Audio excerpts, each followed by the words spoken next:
नमस्कार दर्शको, सखी सह्याद्री कार्यक्रमात आपलं स्वागत.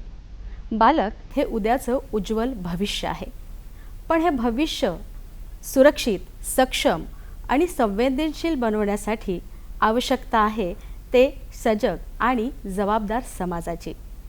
बालक ही देशाची संपत्ती आहे आणि त्यांचं बालपण हे सुरक्षित आणि तितकंच सन्मानपूर्वक असावं हे त्या समाजाचं प्रतिबिंब असतं.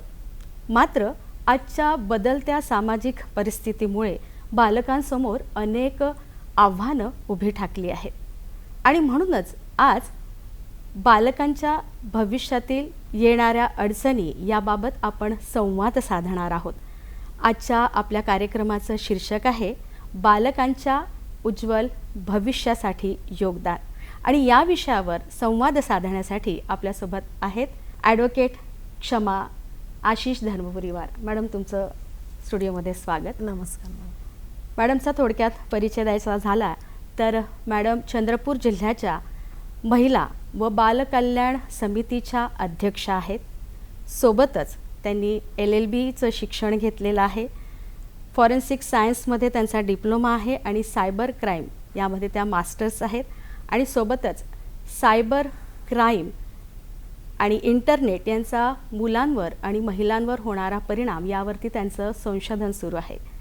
आणि महत्त्वाचं म्हणजे ज्या समितीच्या त्या अध्यक्ष आहेत त्यांच्या सातत्याने त्या कार्यरत असणाऱ्या त्यांच्या या सगळ्या कामांसाठी त्यांना 2025चा पुण्यश्लोक अहिल्याबाई होळकर हा पुरस्कार त्यांना देण्यात आला आहे. सोबतच 2024चा बालस्नेही हा सुद्धा पुरस्कार त्यांना देण्यात आलेला आहे. सोबतच राष्ट्रीय स्तरावरील प्लॅन इंडिया इम्पॅक्ट अवॉर्ड या पुरस्काराने सुद्धा त्यांना सन्मानित करण्यात आला आहे. पॉवरफुल वुमन ऑफ विदर्भ या पुरस्काराने सुद्धा त्यांना सन्मानित करण्यात आलेले आहे त्यांच्या कार्यासाठी. त्यांचं खरं तर कार्य म्हणजे बालहक्क, बालकल्याण, सोबतच अनाथ आणि निराधार मुलांचे पुनर्वसन, बाल लैंगिक अत्याचार विरोधात जागरूकता निर्माण करणे, पालकांमध्ये जागरूकता निर्माण करणे आणि सध्याच्या घडीला मोठा प्रश्न निर्माण झालेला बालविवाह, बालकामगार यावरती त्यांचं अनेक कार्य सातत्याने सुरू आहे. तर आज आपण या संदर्भात त्यांच्याशी चर्चा करूया. मॅडम, आपण ज्या समितीच्या अध्यक्ष आहात, बालकल्याण समिती, महिला व बालकल्याण समिती, तर नेमकं ही बालकल्याण समिती म्हणजे काय आहे आणि याचं कार्य कसं चालतं? बालकल्याण समिती म्हणजे बालन्याय, मुलांची काळजी आणि संरक्षण अधिनियम 2015च्या कलम 27 नुसार बालकल्याण समितीची समिती गठीत केल्या जाते आणि ती राज्य शासनामार्फत त्याची अंमलबजावणी केली जाते.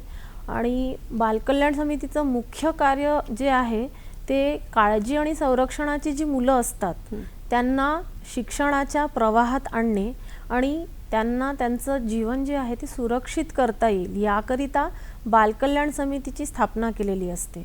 आणि बालकल्याण समितीमध्ये एक अध्यक्ष आणि 4 सदस्य अशी एक बेंच ऑफ मॅजिस्ट्रेटची बॉडी तयार झालेली असते.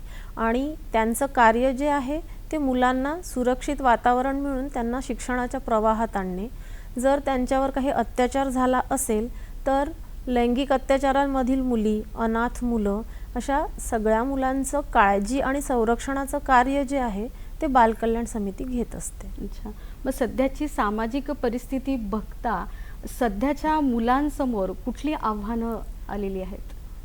सध्याची सामाजिक परिस्थिती बघता आत्ताच्या काळामध्ये आपण बघतो आहे की सोशल मीडियाचा जो मोबाईल आणि इंटरनेटचा वापर आहे तो मुलांमध्ये खूप जास्त प्रमाणात होतो आहे आणि त्याचा अतिरेक होऊन त्याचा परिणाम जो आहे तो मुलांवर होतो आहे.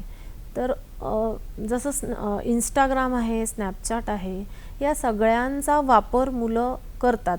कोरोना काळामध्ये शिक्षण होतं ऑनलाईन, त्याच्यामुळे असं झालं की मोबाईलचा वापर वाढला गेला आणि अशा वेळेला त्या मोबाईलच्या वापरामुळे मुलांमध्ये मोबाईलचं वेड जास्त प्रमाणात निर्माण झालं आणि त्यामुळे आत्ता कोरोनाचा जो इफेक्ट आहे तो आत्ता आम्हाला बघायला मिळतोय, कारण आम्ही स्वतः प्रॅक्टिकली मुलांचे जे प्रॉब्लेम्स असतात ते आमच्यासमोर येतात तेव्हा आम्हाला कळतं की मुलं जे इंटरनेट आणि मोबाईलच्या आहारी चालले त्याच्यामुळे लैंगिक अत्याचारात वाढ झालेले आहेत. त्याच्यानंतर ड्रग्सचं प्रमाण वाढलेलं आहे आणि त्या सगळ्यांचा परिणाम मुलांवर खूप मोठ्या प्रमाणात होतो आहे. हो, आणि आता तुम्ही म्हणालात की बाल लैंगिक अत्याचार खरंच ह्याचे प्रमाण प्रचंड वाढलेले आहे. याकडे तुम्ही कसं बघता? बाललैंगिक अत्याचार जे होतात आहे त्याचा या इंटरनेट आणि मोबाईलशी खूप जवळचा संबंध आहे असं म्हणू, कारण मोबाईलचा वापर फक्त शहरी भागातच नाही तर खेडेगावात सुद्धा खूप मोठ्या प्रमाणात होतो आणि आई वडील जे आहेत ते मजुरी करणारे असतात, त्यांना मोबाईल वापरता येत नाही. पण शाळांमध्ये आजकाल प्रत्येक गोष्ट मोबाईलवर, व्हॉट्सअपवर शेअर केल्या जाते. म्हणजे साधा होमवर्क जरी असेल तो व्हॉट्सअपवर पाठवला जातो आणि ते जे सगळं पाठवलं जातं ते आईवडिलांना कळत नाही पण मुलांना कळतं आणि मुलं अभ्यासाचा विषय सोडून इतर गोष्टींकडे जास्त वळतात आणि त्यामुळे स्नॅपचॅट आणि इंस्टाग्रामवरनं बरेच असे मुलं असतात यंग जनरेशन की ती मुलींना एकमेकांना मेसेजेस करणं, फ्रेंड रिक्वेस्ट पाठवणं आणि त्यातून मग त्यांच्यामध्ये लैंगिक संबंध येणं असे प्रकार खूप घडतात आहे. आणि त्यातून जेव्हा मुलींमध्ये प्रेग्नन्सी होते म्हणजे गर्भावस्था जेव्हा त्यांच्यामध्ये डिटेक्ट होते तर त्यानंतर मग ते मुलं आमच्या समोर येतात तेव्हा ह्या सगळ्या गोष्टींचा उलगडा होतो की मोबाईलमुळे हे सगळं घडत आहे. आणि नुसतं जिल्ह्याभरापुरतंच नाही, ऑल ओव्हर म्हणजे महाराष्ट्राच्या बाहेर सुद्धा. म्हणजे एक प्रकरण असं आलं होतं की मुलगी दिल्लीची, मुलगा बँगलोरचा, पण त्या इंटरनेटमुळे आणि इंस्टाग्राममुळे ते एकमेकांच्या संपर्कात आले आणि महिनाभरातच ते दोघं पळून जायला निघाले होते. पण यंत्रणा आणि शासन सजग असल्यामुळे चाइल्डलाईनच्या लोकांनी त्यांना स्टेशनला पकडलं, रेस्क्यू केलं आणि आमच्यासमोर आणलं आणि आणल्यानंतर मग त्यांच्याशी बोलणं केल्यावर आम्हाला लक्षात आलं की त्या माध्यमातून ते एकमेकांच्या जवळ आले होते. पण यंत्रणेने लगेच सजगपणे काम केल्यामुळे आणि आम्ही तिथल्या समितीशी आणि बाकी यंत्रणांशी कॉन्टॅक्ट करून मुलांना त्यांच्या परिवारात सुखरूप पोचवलं आणि त्यांना शिक्षणाच्या प्रवाहात आणलं. बरोबर, पण हे शहरातलं उदाहरण झालं. पण ग्रामीण भागातले एक बाल संरक्षण समितीच्या अध्यक्षा म्हणून ग्रामीण भागातही अशा केसेस होतात, मग त्याच्यात तुमची भूमिका कशी असते? तुमच्यापर्यंत पोहोचतं का ते?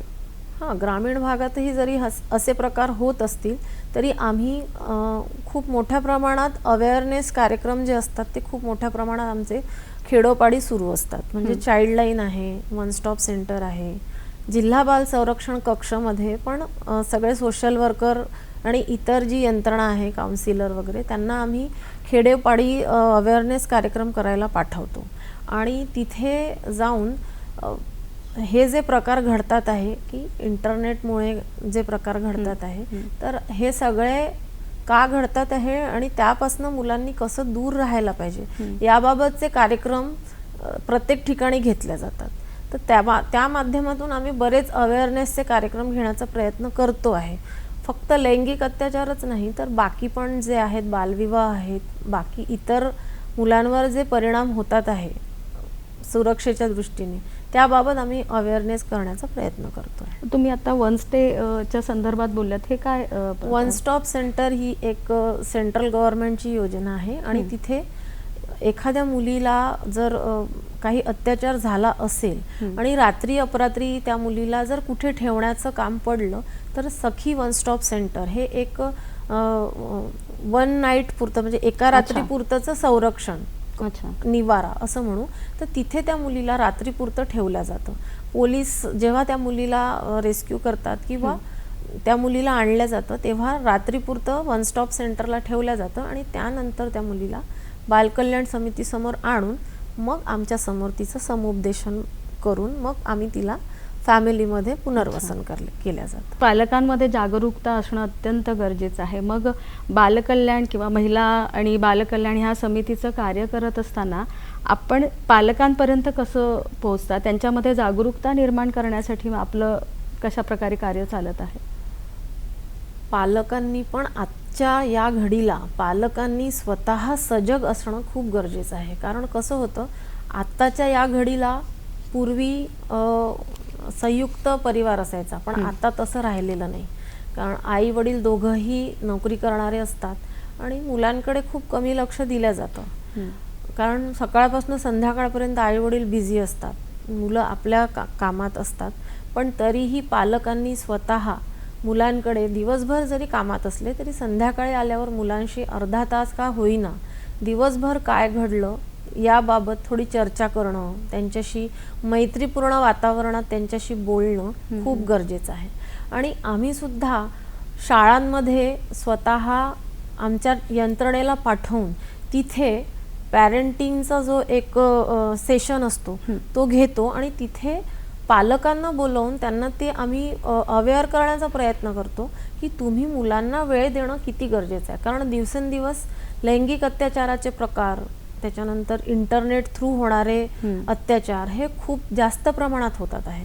तर अशा वेळेला प्रत्येक शाळांमध्ये एक पेरेंटिंगचं सेशन घेऊन तिथे पालकांना बोलवून आम्ही त्याबाबत सजग करण्याचा प्रयत्न करतो. अच्छा, आपण आता बोललेत शहराच्या संदर्भात, पण ग्रामीण भागामध्ये आई वडील तितके सुशिक्षित नसतात किंवा याबद्दल तेवढं ज्ञान नसतं, मग त्यांच्यापर्यंत कसं पोहोचता? इथे तर सुशिक्षित आहेत शहरामध्ये, ग्रामीण भागातल्यांचं कसं? ग्रामीण भागात सुद्धा आमची जी टीम आहे इकडनं आम्ही त्यांना तिथे स्पेशली प्रत्येक ठिकाणी पंचायत समितीला पण प्रोटेक्शन ऑफिसर असतात, बाल संरक्षण अधिकारी असतात, त्यांच्या मार्फत अंगणवाडी सेविका आहेत, आशा वर्कर आहेत, यांना सगळ्यांना हाताशी घेऊन तिथे जे आपण म्हणतोय ना अशिक्षित असतात तर आपण त्यांना तिथे एक जसं आपण शाळांमध्ये पेरेंटिंग सेशन घेतो तसंच तिथे खेड्यांमध्ये सुद्धा एखादा जिल्हा परिषदची शाळा आहे तिथे सगळ्यांना बोलवून तिथे आपण त्यांना जागरूक करण्याचा प्रयत्न करतो की आताच्या घडीला प्रत्येकाने कसं सजग असायला पाहिजे बालकांच्या बाबतीत. कारण खेड्यांमध्ये खूप प्रकार होतात, आई वडील शेतावर जातात मजदुरीला आणि मुलं शाळा कमी आणि मोबाईल आणि याच्या मागे जास्त असतात. तर अशा वेळेला ते आमच्या समोर जेव्हा येतात तेव्हा आम्ही त्यांना समजवतो की तुम्ही जरी कामाला जात असाल, प्रत्येकच जण आज कामासाठी बाहेर निघतो, पण प्रत्येकाने आपल्या मुलांकडे लक्ष देणं आणि त्यांना सुरक्षित आणि काळजी त्यांची कशी घेतली पाहिजे याबाबत आम्ही त्यांना वारंवार समजवत असतो. आता हे पालकांच्या संदर्भात झालं, पण आता सध्या जे आपण गुड टच बॅड टच जे म्हणतोय तर त्या संदर्भात आपल्या समितीद्वारे कसं कार्य केलं जातं मुलांच्या बाबतीत? गुड टच बॅड टच सुद्धा आम्ही चाइल्डलाईनची टीम असते, बाल संरक्षण कक्षामधले काही जे टीम असतात त्यांना सगळ्यांना शेड्यूल केला जातो की आणि छोटे मुलं, त्याच्यानंतर माध्यमिकचे मुलं, उच्च माध्यमिक जे असतात, तर प्रत्येकाचं एक एक वेगळं वेगळं एक सेशन मुद्दाम घ्यायला लावतो. कारण बरेचदा असं होतं लहान मुलांना काही गोष्टी कळत नाही, मोठ्या मुलांना बऱ्यापैकी कळतं, तर ते एकत्र सगळं जमलिंग होऊ नये म्हणून आम्ही प्रत्येक सेशन असा वेगळा वेगळा घेतला जातो कॅटेगरी वाईज मुलांचं आणि त्यांना ते सगळं समजावून सांगितलं जातं. इवन आम्ही क्लिप्स तयार केलेल्या आहेत गुड टच बॅड टचच्या आणि त्या आम्ही तिथे स्क्रीनवर ते दाखवल्या जातं. अच्छा, नक्कीच आपण या संदर्भामध्ये अधिक चर्चा करूया मॅडम, कारण ही अत्यंत उपयुक्त अशी सगळी माहिती आहे. पण वेळ झाली आहे एका ब्रेकची. दर्शक हो, घेऊया छोटीशी विश्रांती.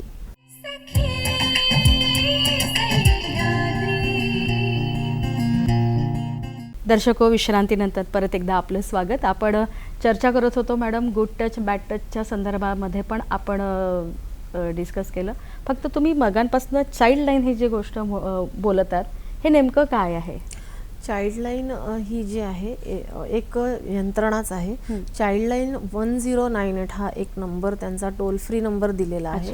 आणि चाइल्डलाईनची नियुक्ती जी आहे ती सेंट्रल गव्हर्नमेंट थ्रू केल्या गेलेली आहे.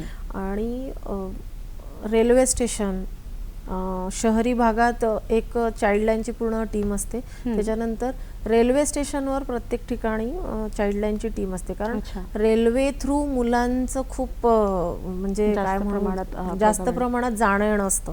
बरेच मुलं पळून जातात, तर रेल्वेमध्ये असतात ते. आणि मग अशा वेळेला चाइल्डलाईनची जी टीम आहे ती 24 आवर्स काम करत असते. तर रात्री फोन येतात 1098ला. एखाद्या मुलीला काही अत्याचार झाला आहे किंवा ती कुठेतरी अडचणीत आहे, तर अशा वेळेला 1098ला कॉल येतो आणि ती टीम त्यावेळेला लगेच तिथे पोहोचते.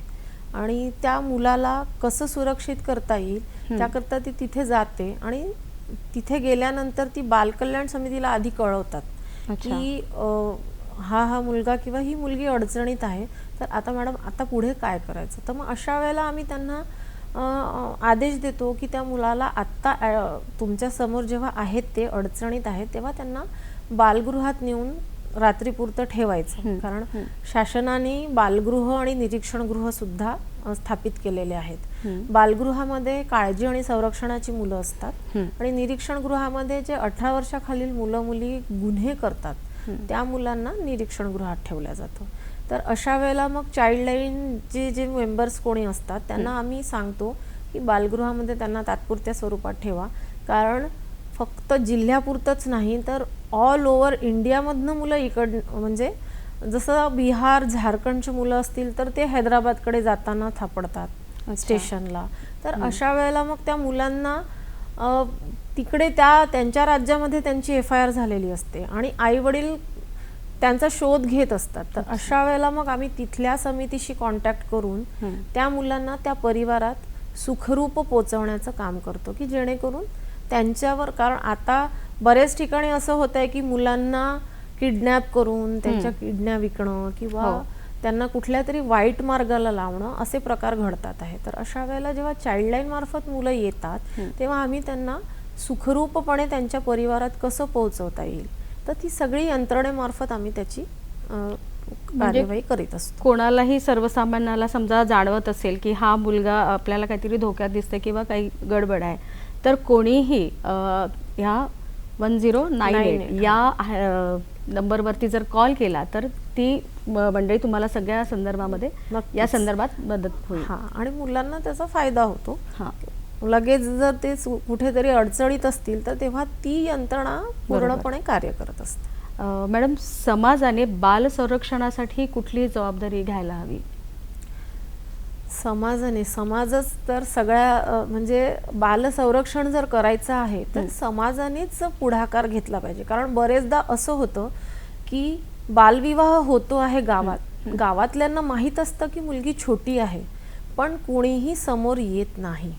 आणि अशा वेळेला जर समाजाने पुढाकार घेतला आणि त्या मुलीला वाचवण्याचा प्रयत्न केला, एक फोन जरी केला पोलीस स्टेशनला किंवा 1098ला एक कॉल केला आणि सांगितलं की या मुलीचा बालविवाह होतो आहे, तर यंत्रणा लगेच जाऊन बालविवाह थांबवू शकते. पण असं न होता समाजच त्याच्यात इन्व्हॉल्व असतो आणि त्या मुलीचा बालविवाह होऊन एवढ्या छोट्या वयात ती प्रेग्नंट होते. आणि आमच्याकडे जेव्हा केसेस येतात शासकीय महाविद्यालय आणि रुग्णालयामार्फत जेव्हा आमच्यासमोर केसेस येतात तेव्हा माहिती पडतं की मुलगी प्रेग्नंट आहे. 14 वर्षाची एक मुलगी, बालविवाह झाला होता आणि ती दवाखान्यात ॲडमिट झाल्यानंतर बाळ झाल्यावरती गेली. म्हणजे अशा वेळेला लहान मुलांच्या शरीरावर किती परिणाम होतो बालविवाहाचा. तर म्हणजे मुलं कुपोषित होतात, होणारी बालकं पण कुपोषित होतात. तर अशा वेळेला समाजाने जागरूक राहून हे जे प्रकार होतात तर याच्याकरिता पूर्णपणे आपला सहभाग नोंदविला पाहिजे, जेणेकरून आपल्याला बालकांना वाचवता येईल. बरोबर. पण आता तुम्ही बालविवाहाचं उदाहरण सांगितलं, म्हणजे अजूनही समाजात बालविवाह होत आहे? खूप मोठ्या प्रमाणात बालविवाहाचा प्रमाण सुरूच आहे आणि वेळोवेळी सेंट्रल आणि स्टेटकडनं आम्हाला दरवर्षी अक्षयतृतीयेच्या दिवशी बालविवाह रोखण्यासाठी वरून पूर्ण मोहीम करण्याबाबत सांगितलं जातं. कारण अक्षयतृतीया हा एक खूप चांगला शुभ मुहूर्त असतो आणि खेड्यांमध्ये शहरांमध्ये विवाह जो आहे तो त्या दिवशी केला जातो. तर अशा वेळेला बालविवाह रोखण्यासाठी पूर्ण टीम सज्ज असते. वेळोवेळी माहिती मिळाली किंवा पूर्ण यंत्रणेला ती माहिती दिल्या जाते की कुठेही बालविवाह होत असेल तर त्वरित यंत्रणेला ते कळवण्यात यावं. मी एका माझ्या जिल्ह्यापुरतं नाही बोलू इच्छित, पण पूर्ण ऑल ओव्हर महाराष्ट्रामध्ये मराठवाडा, चंद्रपूर जिल्ह्यात जिवती ठिकाणी खूप मोठ्या प्रमाणात बालविवाह होतात आहे अजूनही. अनाथ आणि निरपराध मुलांचं सुद्धा संगोपन केलं जातं. त्यांचं पुनर्वसन कशा प्रकारे आपल्या समितीद्वारे केलं जातं? अनाथ मुलांचं जे पुनर्वसन आहे तर शासनामार्फत मुलांना अनाथ प्रमाणपत्र मिळतं. तर अनाथ प्रमाणपत्र मिळाल्यानंतर त्यांना शिक्षणात आणि नोकरीमध्ये 1% आरक्षण असतो. तर ज्या मुलांचे आई वडील नाही आहेत तर शासनामार्फत बालसंगोपन योजना जी असते त्या बालसंगोपन योजनेमध्ये मुलांना 2250 रुपये दर महिन्याला मिळतात. तर अशी जी मुलं आमच्या समोर येतात तेव्हा आम्हाला कळतं की तो मुलगा अनाथ आहे किंवा ती मुलगी अनाथ आहे. तर अशा वेळेला आम्ही त्यांना माहिती देतो की मुलांना आईवडील नसेल तर आमची यंत्रणा बालकांचे अनाथ प्रमाणपत्र म्हणजे तयार करून देतात. त्याला कुठले डॉक्युमेंट्स लागतात ते सगळं त्यांना सांगितलं जातं आणि त्यानुसार मग मुलांचं अनाथ प्रमाणपत्र तयार केलं जातं. मुलांना काही अडचणी येतात का ते प्रमाणपत्र समजा ते बरेचदा आहेत तर मग बरेचदा असं होतं की कास्ट सर्टिफिकेट किंवा रहिवासी दाखला हे जे कागदपत्र हवे असतात ते वेळेत मिळत नाही. पण आमच्या समोर आल्यानंतर आम्ही आमच्या यंत्रणेला त्या मुलांना मदत करण्यासाठी सांगतो. म्हणजे आम्ही तसा आदेश देतो की हा मुलगा आलेला आहे आणि त्याला अडचणी येतात आहे कागदपत्रांसाठी. तर अशा वेळेला आमची चाइल्डलाईन टीम आहे किंवा DCPUची टीम आहे, त्यांना मदत करायला सांगतो. मग ह्या निराधार आणि अनाथ मुलांसाठी शासनाच्या अजून काही योजना आहेत का?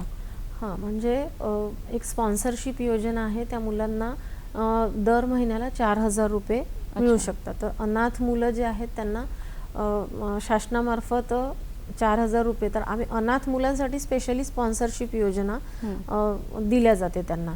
तर असंच एक प्रकरण झालं होतं, मी सांगू इच्छिते कारण ते एक खूप चांगली सक्सेस स्टोरी म्हणता येईल आम्ही काम केलेली. तर एक आजोबा आणि आजी 2 मुलींना घेऊन आले होते. त्या मुलींचे आई वडील कोरोनामध्ये गेले होते आणि ती मुलगी 9वीत होती. तर ते जेव्हा आमच्या समोर आले तेव्हा त्यांना विचारलं की काय झालं. तर त्यांनी सांगितलं की त्या मुलीचे वडील जे आहेत ते कोरोनामध्ये गेले, आई पण वारलेली आहे. तर अशा वेळेला मग त्यांना आम्ही विचारलं की कोरोनामध्ये गेल्यावर शासनामार्फत ज्या योजनांचा लाभ मिळत होता तो तुम्हाला मिळाला का? तर ते आजोबा बोलले की नाही. तर का? तर त्यांनी म्हटलं की त्या पिरियडमध्ये असं होतं की कोरोनामध्ये दवाखान्यामध्ये बेड्सच अवेलेबल नव्हते. तर अशा वेळेला मग तिच्या वडिलांना हॉस्पिटलपर्यंत नेलं पण त्यांना नकार दिला आणि लगेचच ॲम्ब्युलन्समध्ये दुसऱ्या ठिकाणी न्यायला सांगितलं. पण जाता जाता ॲम्ब्युलन्समध्येच त्यांचा जीव गेला. तर मग अशा वेळेला कागदपत्रांचा तर मग तेव्हा RT-PCR टेस्ट जी होती त्याचा आधार घेऊन आणि त्यांच्या घरातल्यांना सगळ्यांनाच कोरोना झाला होता.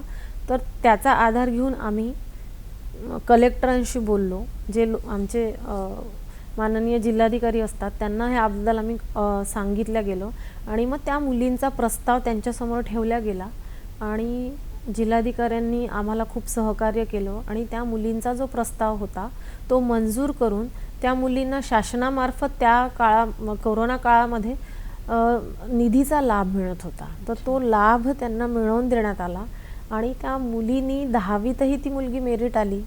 अरे वा. 12वीत मेरिट आली आणि आत्ता आमच्या मार्फत अनाथ प्रमाणपत्राचं जे आपण बोलतो आहे त्याचा लाभ त्या मुलीला न्यायवैद्यकीय जे फॉरेन्सिक कॉलेज आहे संभाजीनगरचं, तिथे त्या मुलीला आता आम्ही ॲडमिशन करून दिलेली आहे आणि तिथे ती मुलगी आता शिकते आहे. तर असे जे काही शासनाचे लाभ आहेत तर त्याचा फायदा मुलांना होतो. नक्कीच या संदर्भात आपण अधिक चर्चा करूया, पण वेळ झाली एका विश्रांतीची. दर्शको, घेऊया छोटीशी विश्रांती.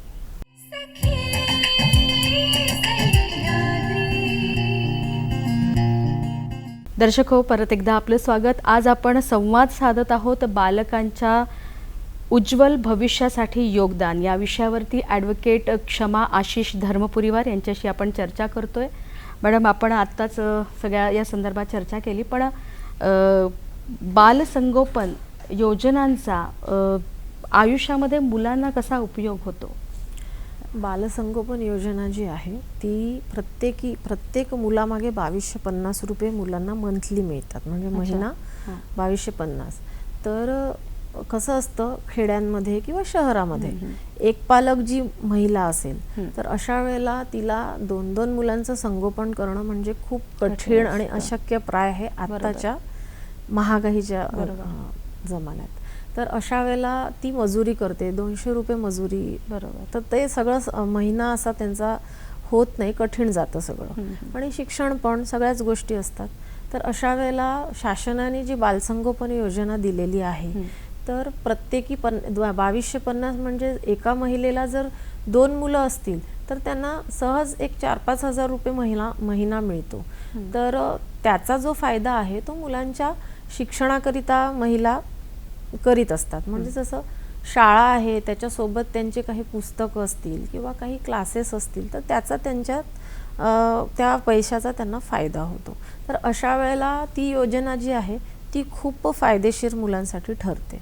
तर मग ते अप्रोच कसे होतात तुमच्या, म्हणजे तुम्ही काय पडताळणी करतात की खरंच त्यांना बालसंगोपनाची गरज आहे, याच्यासाठी क्रायटेरिया काय? नाही, ॲक्च्युली त्या बालसंगोपनचा एक फॉर्म असतो, तो फॉर्म आणि त्याला रिलेटेड जे काही डॉक्युमेंट्स असतात तर ते पूर्ण ऑफिसमार्फत पूर्ण त्याचं एक तयार केलेलं असतं क्रायटेरिया. आणि त्याचं पण एक आपण म्हणू की आता जे असं अवेअरनेस करतो तसं बालसंगोपनचं पण माहिती त्या स्तरावर दिली जाते. खेड्यांमध्ये पण लोकांना माहिती असतं की बालसंगोपन योजना आहे शासनाच्या. तर असे बरेच आता त्याची पब्लिसिटी झालेली आहे बालसंगोपनची. पूर्वी नव्हतं, लोकांना माहिती नव्हतं, पण आता जागरूक झालेले आहेत लोक की शासनाच्या या योजना आहेत. आणि लोक सजग झाल्यामुळे बालसंगोपन योजनांचे जे फॉर्म आहेत ते खूप मोठ्या प्रमाणात येतात ऑफिसला. तर अशा वेळेला आम्ही ब्लँकली काम करत नाही, कारण बरेचदा त्याच्यामध्ये काही वेळेला असं होतं की ज्यांना गरज नसते ते लोक सुद्धा फॉर्म भरतात.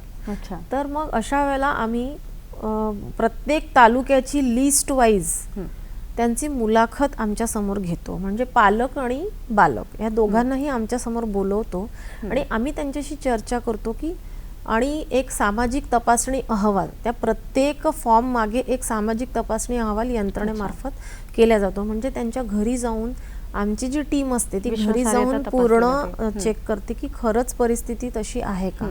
आणि त्या अहवालामध्ये नोंद असतं की ह्या व्यक्तीच्या घरी काहीच नाही, म्हणजे पंखा आहे का, लाईट आहे की नाही, हे सगळं बघितलं जातं. आणि मग ते बघून आमच्या समोर जेव्हा त्यांना आम्ही मुलाखतीसाठी बोलवतो तेव्हा आम्ही त्यांच्याशी चर्चा करतो की खरंच परिस्थिती काय आहे. कारण कसं होतं, माणूस घरचा गेल्यानंतर बरेचदा असं अहवालात देतात की त्या बाईच्या नावे घर आहे, पण तसं नसतं. जेव्हा आम्ही समोर येतात तेव्हा बोलतो तर म्हणतात की सासू सासऱ्यांच्या नावाने घर आहे, म्हणजे त्या बाईसाठी काहीच उरलेलं नसतं. तर अशा वेळेला ते सगळं बघून मग आम्ही ती योजना जी आहे ती मंजूर करतो. आणि ती मंजूर झाल्यानंतर मग त्यांना ते पैसे त्यांच्या अकाउंटला जमा होतात. तर खूप फायदा होतो अशा योजनांचा. कारण ज्या बाईकडे अजिबातच काही बॅकग्राऊंड नाही आहे फायनान्शियली, तर अशा वेळेला त्याचा फायदा होतो. आणि जर पैसा नसेल तर ती बाई पण खचते बरोबर. आणि मग ती इतर मार्गाला लागली की मुलं पण त्या मार्गाला जातात. बरोबर. आता अशा वेळेला मग त्या योजनांचा बऱ्यापैकी होतो. फायदा होतो. कोरोना काळात बरेचदा असं झालेलं की आई आणि वडील दोघंही गेलेले आहेत. हां. तर त्या काळामध्ये आपल्या समितीच्या द्वारे कसे कार्य केले गेले किंवा अशा मुलांना मग आपण पालकत्व घेतलेलं आहे का? त्यांचे काही उदाहरण आपल्याकडे आहेत का? हां, म्हणजे कोरोना काळामध्ये असं झालं होतं की आई वडील दोघंही गेलेले आहेत, तर यंत्रणा खूप सजग होती त्यावेळेला. म्हणजे त्यांनी कोरोना काळामध्ये हॉस्पिटलमध्ये जे जे कोणी गेलेले आहेत तर त्यांनी लिस्ट काढली होती की मुलं किती आहेत, कोणाचे आई वडील गेलेले आहेत. तर प्रत्येक बालकांचं माहिती काढल्या गेली आणि त्यांची लिस्ट आमच्या समोर आली. त्यानुसार प्रत्येक मुलाला पहिल्यांदा 50,000 रुपये दिल्या गेले. तात्काळ जी सहाय्यता म्हणतो ती दिल्या गेली. तर तेव्हा कोरोना काळामध्ये हे झाल्यानंतर काही जे मुलं असे होते की त्यांचे आई वडील गेले, तर त्या मुलांना आमच्याकडे एक प्रतिपालकत्व योजना आहे. प्रतिपालकत्व म्हणजे ज्या कोणी आई वडिलांना मुलं नाही आहेत किंवा असतील तरी पण त्यांना एखाद्या मुलाला आपल्याकडे घेऊन त्याचं शिक्षण करायचं आहे, तर अशा 18 वर्षापर्यंत ते त्याचं शिक्षण करू शकतात. आणि तो जर मुलगा त्या फॅमिलीमध्ये रुळला तर मग त्या मुलाला त्यांच्याच घरी आपण ॲडॉप्शनमध्ये दिल्या जातं. तर कोरोना काळातलं नाही म्हणता येणार, पण आत्ता एक आमच्याकडे असं एक प्रकरण जे आहे, मुलगी 3 वर्षाची असतापासून आमच्या बालगृहात होती. ती पोक्सो पीडित होती, लैंगिक अत्याचार झाला होता तिच्यावर. आणि तिच्या आजोबांनीच, म्हणजे घरातच हे प्रकार होतात आजकाल, लैंगिक अत्याचार घरात पण होतात आहे, बाहेर तर आपण म्हणतोच पण घरातही होतात. त्या आजोबांनीच लैंगिक अत्याचार केला होता. आणि एकदा एका कार्यक्रमामध्ये ती बालिका मला आली आणि बिलगली आणि म्हणाली, मॅडम मला आई बाबा पाहिजे. तेव्हा मग खूप फील झालं की अशा मुलांना पण फॅमिली पाहिजे असते, परिवार लागतो. मग तेव्हा ठरवलं, मग प्रतिपालकत्व योजनेमध्ये एक पालक आले होते, त्यांना त्या बालिकेबद्दल सांगितलं आणि कुठेही काहीही असं आपण लपवून नाही ठेवलं की ती लैंगिक अत्याचारातली आहे. आपण त्यांना सगळं समोरासमोर व्यवस्थित सांगितलं. त्या मुलीची तिच्याशी भेट घडवून दिली आणि त्या प्रतिपालकत्व योजनेसाठी पूर्ण एक समिती असते, त्याच्यात कलेक्टर असतात, जिल्हा विधी सेवा प्राधिकरणचे सचिव असतात, बालकल्याण समिती अध्यक्ष आणि इतर जिल्हा महिला बालविकास अधिकारी, हे सगळे यंत्रणा असते. आणि त्याच्यामार्फत मग त्या मुलीचं व्यवस्थित त्यांच्याशी इंटरॅक्शन करून त्या मुलीला त्या फॅमिलीमध्ये आपण दिलेलं आहे आता. आणि ती मुलगी खूप छान रित्या त्यांच्याकडे आता रुळली. ती त्यांच्याचकडे ॲडॉप्शनमध्ये जाणार आणि आता ती छान शिकते आहे. तर हा एक वेगळा आनंद असतो की एका मुलीला आपण आई बाबा मिळवून दिलेले आहेत आणि त्यांना पण एक मुलगी मिळालेली आहे. छान. म्हणजे बालकल्याण समितीद्वारे असे सुद्धा छान प्रोजेक्ट राबवल्या जातात, योजनांचा लाभ दिला जातो. नक्कीच या संदर्भात आपण अधिक माहिती जाणून घेऊया, पण वेळ झाली एका छोट्याशा विश्रांतीची. दर्शक हो, भेटूया एका छोट्याशा विश्रांतीनंतर.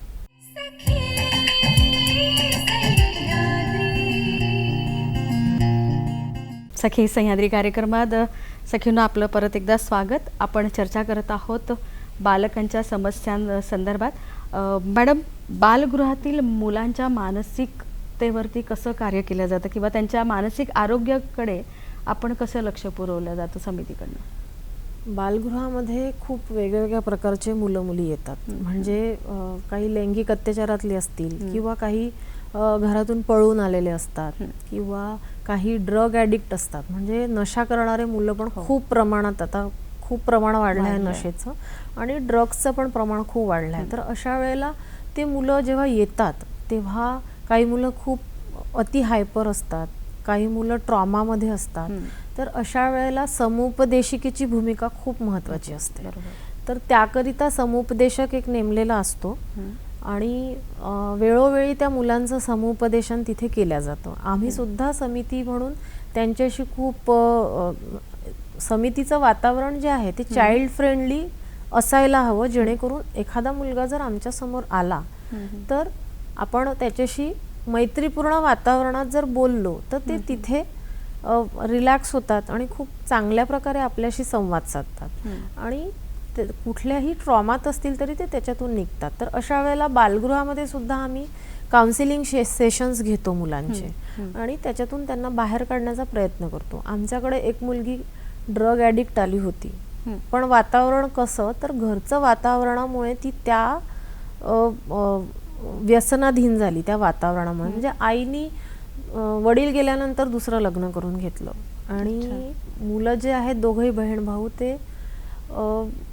आईने दुसरं लग्न केल्यामुळे ऑटोमॅटिक मुलांवर परिणाम होतो आणि त्यांना असं वाटायचं की आपली आई आपल्याला सोडून दिलं आणि गेली. तर मग अशा वेळेला समाज जो आहे तो बघत असतो की कोण मुलगी एकटी आहे किंवा कोण मुलगा एकटा आहे. तर अशा वेळेला त्यांना टार्गेट केला जातो आणि त्या मुलांना टार्गेट करून त्यांना व्यसनाधीन केल्या गेलं आणि व्यसनाधीन झाल्यानंतर त्या मुलीसोबत लैंगिक अत्याचार होत गेले वारंवार.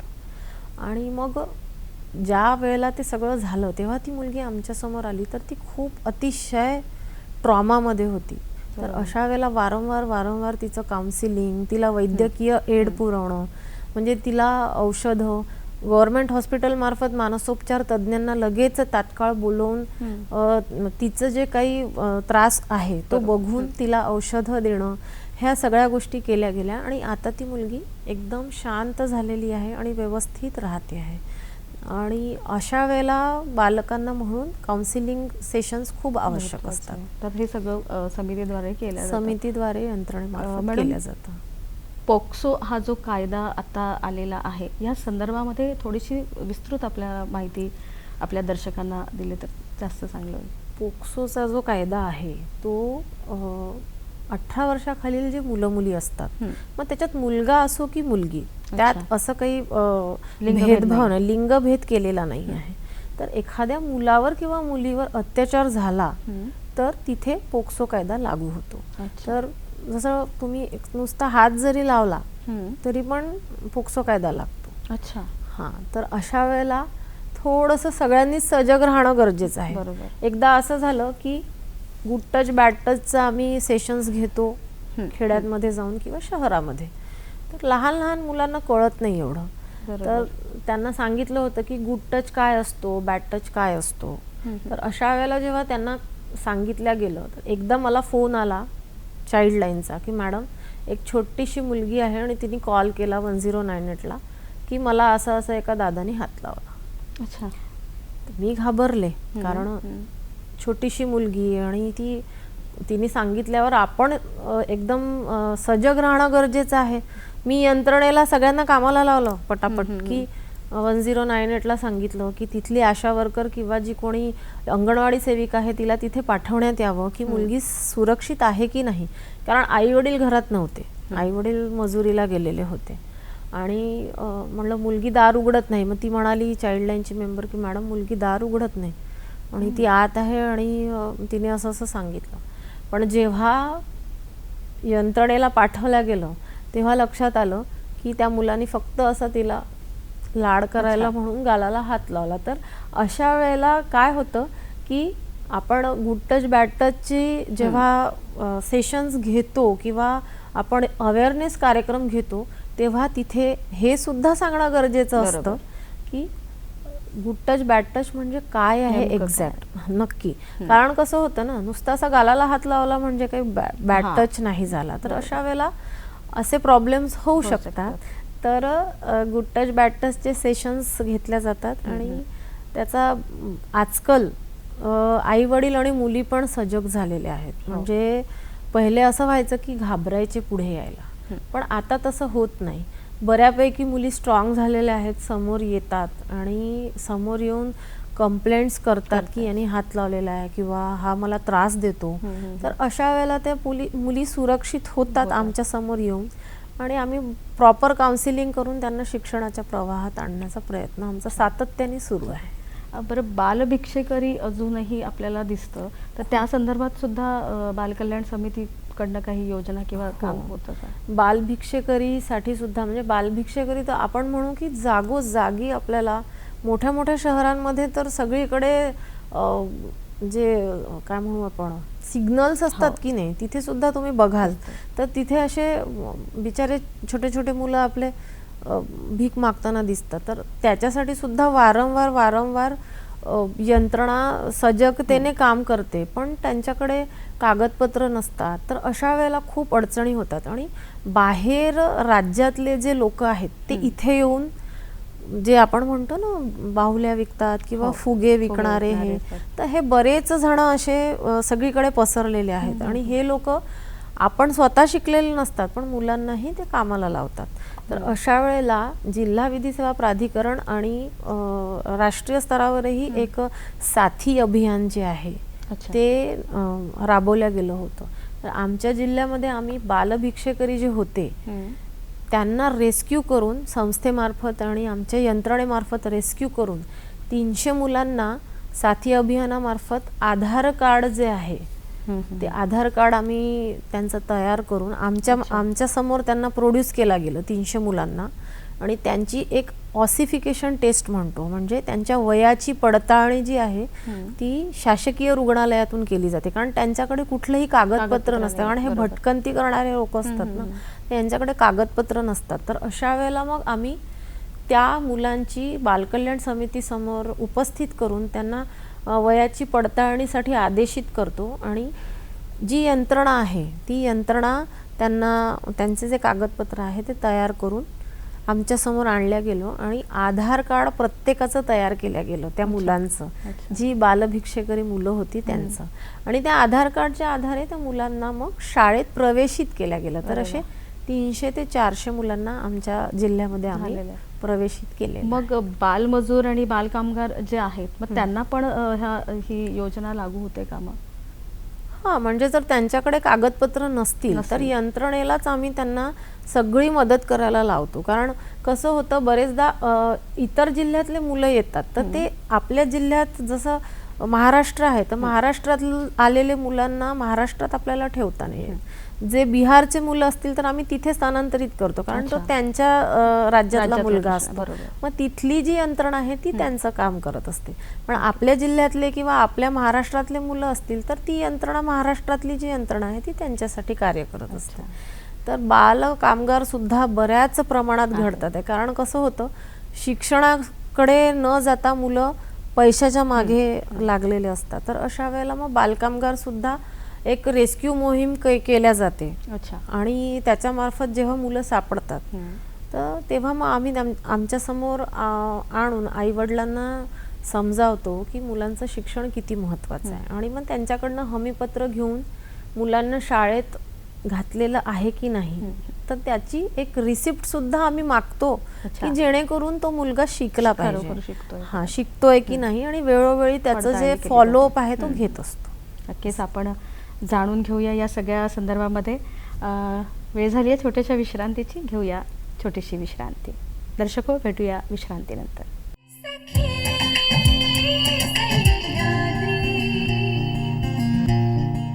सखी सह्याद्री कार्यक्रमात परत एकदा आपलं स्वागत. आणि आपण चर्चा करत होतो बालकांच्या उज्ज्वल भविष्यासाठी अनेक बालकल्याण समितीद्वारे जे शासनाच्या योजना आहे आणि या संदर्भात आपण माहिती जाणून घेतली. मॅडम, अविरतपणे आपण कार्यरत आहात समाजातील ह्या सगळ्या विशेष जो घटक आहे बालक घटक, आपण इकडे कशा काय वळल्यात आणि या संदर्भात आपल्या कार्याबद्दल आपल्याला 2025चा पुण्यश्लोक अहिल्याबाई होळकर पुरस्कार मिळाला. त्याआधी 2024मध्ये आपल्याला बालस्नेहीसुद्धा पुरस्कार मिळालेला आहे. काय सांगाल याबद्दल? हे क्षेत्र जे आहे बालकांचं, मला पहिलेपासूनच आवड होती बालकांच्या क्षेत्रात कार्य करायची. आणि दिवसेंदिवस समाजात जे घडत चाललेलं आहे तर नक्कीच एक कुठेतरी असं वाटायचं की आपण बालकांसाठी काहीतरी केलं पाहिजे. आणि ती संधी चालून आली. म्हणजे 2019च्या आधीपासून मी बालकांच्या क्षेत्रात काम करतच होते. पण कुठेही काम करताना जर शासकीय यंत्रणा एक सपोर्टमध्ये असली की अजून जास्त आपल्याला एक काम करण्याचा संधी मिळते. तर अशा वेळेला 2019मध्ये मी बालन्याय मंडळ या पदावर कार्यरत झाले सदस्य म्हणून. आणि तेव्हापासून मग ठरवलं की आता आपल्याला बालकांच्या क्षेत्रात त्यांचं कसं भविष्य घडवता येईल. तर ते कार्य सुरू झालं आणि 2019 पासनं 2022 पर्यंत मी बालन्याय मंडळाला होते आणि त्याच्यानंतर मग बालकल्याण समिती पदाकरता सिलेक्ट झाले. आणि मला असं वाटतं की एवढ्या सगळ्या ह्याच्यामध्ये बालकल्याण समिती अध्यक्ष म्हणून सगळ्यात लहान वयाची मीच असणार आहे. हां, आणि त्या पदाला पूर्णपणे न्याय द्यायचा असं कामाचा ठरवलं आवाका होतं. मात्र भरपूर मोठा आहे आपला. कामाचा आवाका खूप मोठा आहे आणि पण खूप शिकण्यासारखं आहे. आणि एक काय म्हणू त्याला, खूप इन्स्पिरेशनल आहे. मी पण शिकतेच आहे अजूनही, पण मला अजून त्याच्यात मुलांसाठी खूप काही करायचं आहे. जसं मी तुम्हाला म्हटलं की ड्रग ॲडिक्ट मुलांचं प्रमाण खूप वाढत चाललेलं आहे. तर मी या पदावर आल्यानंतर, बालकल्याण समितीच्या अध्यक्षपदावर आल्यावर बालस्नेही जे म्हटलं मी वातावरण, तर मी आधी स्वतःची बालकल्याण समितीच बालस्नेही केली. अरे वा. त्याच्यानंतर बालस्नेही पोलीस स्टेशन जिल्ह्यात झालं पाहिजे म्हणून मी त्याच्यासाठी पण SP-ना पत्र दिलं. त्याच्यानंतर ज्या गरोदर मुली असतात त्यांना मोठ्या महिलांसोबत गव्हर्नमेंट हॉस्पिटलला ॲडमिट केलं जातं. तर अशा वेळेला ती खूप त्या लहान मुलींना खूप संकोचल्यासारखं होतं त्या मोठ्या बायकांमध्ये. तर जिल्हाधिकाऱ्यांना पत्र देऊन गव्हर्नमेंट हॉस्पिटलमध्ये एक बालस्नेही कोपरा स्पेशली गर्भवती मुलींसाठी करण्यात यावा याच्यासाठी पण मी प्रयत्न केले. ते पण आता होण्याच्या तयारीत आहे. आणि शासकीय मुलींचं निरीक्षणगृह बालगृह चंद्रपुरात नव्हतं.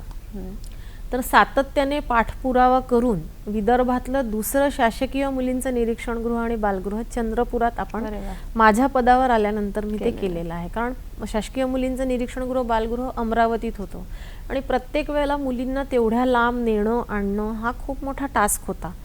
बाकीच्यांनाही होता आणि पोलिसांना पण होता. म्हणून मग ते सातत्याने प्रयत्न करून आपण चंद्रपूर जिल्ह्यामध्ये ते बालगृह म्हणजे खऱ्या अर्थाने आपल्याला जे पुरस्कार मिळाले आहेत त्यांना जबाबदारीने आपण ती पूर्ण केली आणि अनेक कामं ओढवून आणले आहेत. आणि पुरस्कार मिळाल्यानंतर अजून खूप जबाबदारी वाढते की जेणेकरून आपल्याला अजून खूप कार्य करायचं आहे. आता मला पुरस्कार मिळाल्यानंतर असं वाटतंय की मी जे म्हटलं ड्रग ॲडिक्ट मुलं, तर त्यांच्यासाठी जिल्ह्यामध्ये एक जे डी ॲडिक्शन सेंटर आहे, तर ते लहान मुलांसाठी डी ॲडिक्शन सेंटर नाही आहे, कुठेच नसावं मला वाटतं. 1-2 ठिकाणी असेल महाराष्ट्रात, पण 18च्या खालील मुलींसाठी एक डी ॲडिक्शन सेंटर नक्कीच शासनाने करायला पाहिजे, जेणेकरून ते मुलं त्याच्यातून बाहेर निघतील आणि शिक्षणाच्या प्रवाहात जातील. तर नक्कीच जबाबदारी खूप वाढलेली आहे. जबाबदारी वाढलेली आहे. सातत्याने आपण ह्या सगळ्या सामाजिक क्षेत्रात कार्य करत आहे. पण एक स्त्री म्हणून ज्यावेळेस आपण कार्य करत आहात तर तुम्हाला घरून कसा पाठिंबा मिळतो? सगळ्यात मोठा सपोर्ट तो घरचाच असतो. कारण बाहेर निघण्यासाठी घरचा जेव्हा सपोर्ट मिळतो तेव्हाच आपण बाहेर निघत असतो. सुरुवातीला मी स्वतःच घरातून बाहेर निघाली नाही, कारण मला पण मुलगा आहे. तर माझा मुलगा 10 वर्षाचा होईपर्यंत मी निघाले नाही, कारण मला त्याच्याकडे पूर्ण फोकस करायचा होता. आणि मग त्यानंतर माझ्या घरून माझे मिस्टर ॲडव्होकेट आशिष धर्मपुरीवार यांनी मला खूप सपोर्ट केला, कारण ते स्वतःही सोशली पूर्ण काम करतात. तर त्यांचा मला फुल सपोर्ट होता की तू पुढे हो, मी आहे तुझ्या पाठीशी.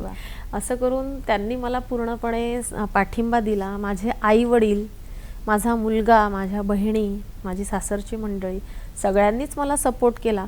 इवन माझा मुलगासुद्धा, म्हणजे तो मला म्हणतो की आई तू हो पुढे. मी सकाळी जाते, माझा जाण्याचा वेळ असतो पण येण्याचा वेळ नसतो. मला कधी 8 वाजतात, कधी 10 पण वाजतात केसेस आल्यात, आणि तो स्वतः सगळं करून घेतो. म्हणजे असं त्याला हे नाही की आई नाही आहे वगैरे, असं नाही. तो सगळं स्वतः करून घेतो. आणि मिस्टर पण पूर्णपणे सपोर्टिव्ह असल्यामुळे आज मी माझं PhD म्हणून रिसर्च स्कॉलर म्हणून झालेली आहे, तर ते त्यांच्यामुळेच झालेली आहे. आणि माझ्या आईवडिलांचा आशीर्वाद पूर्णपणे आहेच, त्याच्यामुळे मी आज इथेपर्यंत आहे. आणि माझ्यासोबत काम करणारी जी यंत्रणा आहे, तर तिथे एक काय म्हणू, आपल्याला कोऑर्डिनेशन खूप आवश्यक असतं. तर माझ्यासोबत काम करणाऱ्या माझ्या ज्या मेंबर आहेत, त्याच्यानंतर जी DCPO यंत्रणा आहे, जिल्हा महिला बालविकास कार्यालय आहे, चाइल्डलाईन आहे, सगळ्यांचे नावं घेऊ इच्छिते, कारण त्यांचा पण माझ्या यशाच्या वाटात पूर्णपणे सहभाग आहे. तर त्या सगळ्यांचा मला सपोर्ट असल्यामुळे मी आज इथे आहे. तर त्या सगळ्यांचेच आहे सपोर्ट. नक्कीच तुमच्या या सगळ्या कार्याला आमच्या खूप खूप शुभेच्छा आहे. आणि खरं तर सुरक्षित आणि संवेदनशील बालपण जगायचं असेल तर केवळ बालकल्याण समिती किंवा शासनाचं हे काम नाही, तर प्रत्येक नागरिकाचं सुद्धा हे काम आहे. आणि हा प्रेम, विश्वास आणि योग्य संस्कार जर आपण त्या बालकांना दिले तर नक्कीच ते एक जागरूक नागरिक होऊ शकतील. जाता जाता एक छोटीशी, सगळ्यांसाठीच म्हणू आणि माझ्या बालकांसाठी मी एक छोटीशी 4 ओळी बोलू इच्छिते. मंजिलें उन्हीं को मिलती है जिनके सपनों में जान होती है. मंजिलें उन्हीं को मिलती है जिनके सपनों में जान होती है. पंखों से कुछ नहीं होता, पंखों से कुछ नहीं होता, हौसलों से उडान होती है. तर नक्कीच सगळ्यांनी आपल्या मुलांकडे लक्ष देणं गरजेचं आहे. मी पालकांना पण सांगू इच्छिते की आपण नोकरी करत असलो तरी सुद्धा प्रत्येक पालकाचं कर्तव्य आहे की आपल्या मुलाला वेळ देणं, त्याच्याशी बोलणं, त्याच्या काही समस्या असेल ते जाणून घेणं. कारण बरेचदा असं होतं की मुलं बोलत नाही आणि आउटलेट जो आहे तो कुठेतरी निघायला हवा. तो आउटलेट निघाला नाही तर त्याचा स्फोट होतो. तर अशा वेळेला आईवडिलांनी आपल्या मुलाच्या मागे असणं गरजेचं आहे, जेणेकरून मुलगा सुरक्षित राहील. प्रत्येक पालकांना विनंती आहे की त्यांनी आपल्या मुलाकडे पूर्णपणे लक्ष देणं आणि त्यांना वेळ देणं गरजेचं आहे. मॅडम, आपण इथे आल्यात आणि अत्यंत महत्त्वाचा हा जो संवाद आणि ही जी चर्चा आपण केली ती अत्यंत महत्त्वाची होती. त्यासाठी मी नागपूर दूरदर्शनतर्फे तुमचे खूप खूप आभार मानते. धन्यवाद मॅडम.